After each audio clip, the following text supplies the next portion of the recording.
In this video, we're going to discuss how to set up the conversations inbox in HubSpot. In order to do that, you first need to head over in here on your homepage. Next, we need to go over to the conversations inbox.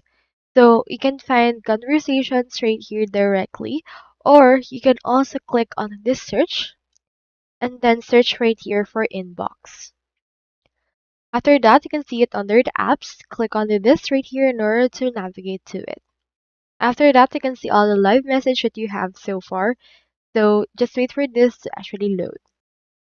Once you're in there, you can see your inbox. So for this case, you can actually add right here your inbox. You can check it out or change its settings, create a new view, connect a channel, and also change your inbox settings.